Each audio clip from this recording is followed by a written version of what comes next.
the beginning of my interest in what people do, especially young males, when they have time on their own. So if it's not porn, then it seems like it's violence, and it's somewhat horrifying, but it's gotten worse. I don't know if you've been following the video games that are now available on your home computer. You don't need to go to an arcade and be embarrassed by what you're playing, because you can sit at home and play whatever games you want. And so now, what's it called? Grand Theft Auto. You can kill innocent bystanders, step on their heads, etc. And there are actual torture sites where you can go and torture people. You can torture animals. It's all there. And so people are paying to do this stuff. They pay for violent sports. They pay for violent movies. What's the most popular television program these days? It's called Game of Thrones. And it's the most sadistic kind of television program that you've ever seen. People are paying for this in one way or another, and they're attracted to it. They relay stories with their friends. So putting this picture together suggested to me that some, not all, in fact, the variance again is there, which excites a personality researcher. Some people are highly attracted to this stuff. Other people are horrified. I know that neurophysiologically, anger is a multidimensional emotion. It activates positive emotion systems and negative emotion systems simultaneously.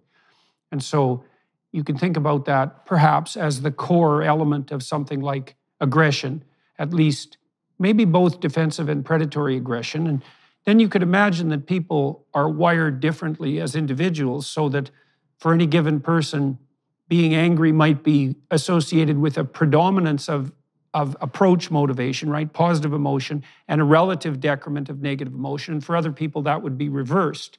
Like, I'm trying to account for what the positive pleasure is in the observation or participation in the aggression. I mean, you could associate it with, hypothetically, you could associate it actually with predatory behavior, with hunting and with combat, but it also might be a consequence of differential wiring at the neurological level in relationship to the balance between positive and negative emotion experienced by any given person with anger.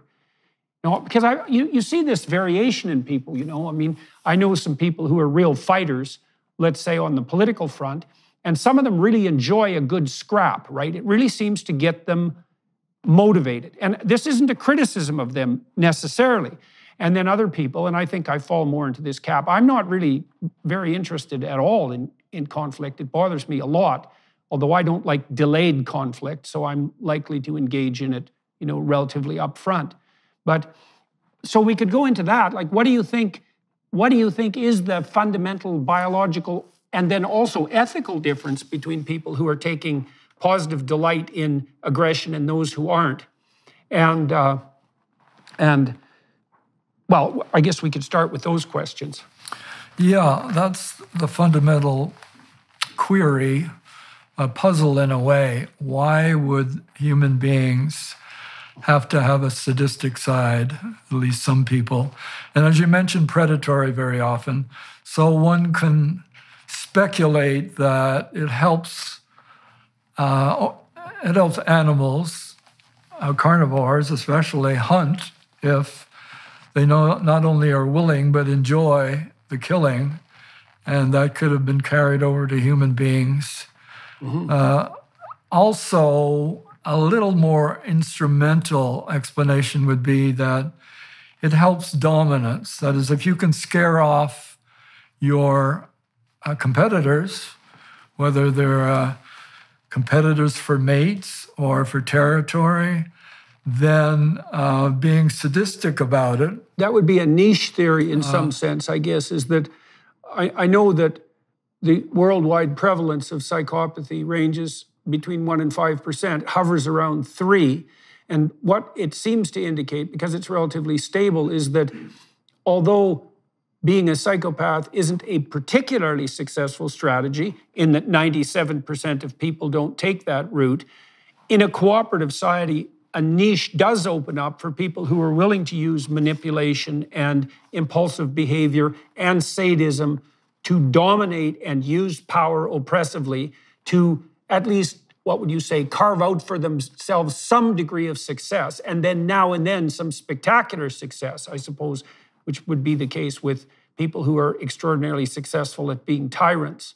And so we have two arguments there in some sense. One is like a neurobiological difference in response to the balance of positive and negative emotion in anger. And the other one is, well, there's a niche that opens up for people who are willing to use power and manipulation and so forth to attain the rewards of social dominance.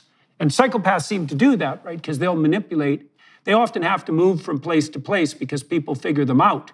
But they will use short-term dominant strategies. I think you've related that too as well, the dark triad, to short-term mating strategies as well, right? Which is an interest. That's another thing that we could concentrate on, right, on what the dark triad predicts. The dark tetrad interested me particularly because the literature I read on psychopaths did describe them as impulsive. So they're willing even to sacrifice their own futures to the pleasure of the moment. But there was obviously a subset of psychopaths who delighted in being cruel. And the standard explanation of callousness, say, which is merely lack of empathy, didn't seem to be enough, right? Because it isn't merely that people are lacking empathy. It's that sometimes there are people who take a positive delight in cruelty, and that there's a new term that's used to describe online mobbing behavior or bullying behavior, troll behavior, which is lulls, right? I just did it for the lulls, which is the plural of LOL, laugh out loud. And to do it for the lulls is to go after someone on the net, often anonymously, merely for the purpose of making them miserable and wretched and put them in pain, just so that you can enjoy that. And certainly that's not mere psychopathy, right? That's not mere impulsiveness. There's an additional component that's worth concentrating on. All right, so you covered a lot of ground there. Picking up on the argument for psychopaths being impulsive, just to remind viewers who are not that familiar with evolutionary theory, the simple argument is you got to get mates to maintain your genes in the gene pool. And there are many ways of doing that, right? One is to grab and run with whatever you want, using force if necessary. That will sometimes get you mates. More strategic Machiavellians find ways of manipulating others to get their genes into the gene pool. Narcissists seem to attract mates, partly because of their confidence, even if it is overconfidence. Sadists are a little harder to see.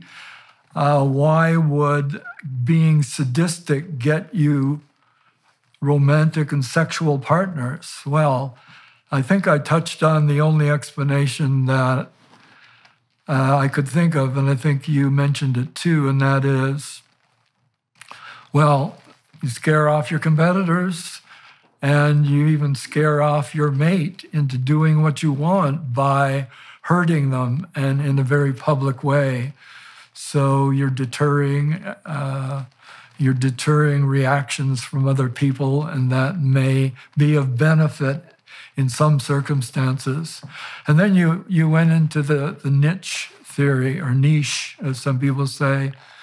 Yeah, there's a lot of niches out there for dark personalities.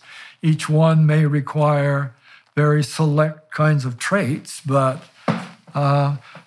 if you want a job as an enforcer and on a hockey team, you better damn well be able to and willing to and like to hurt other people.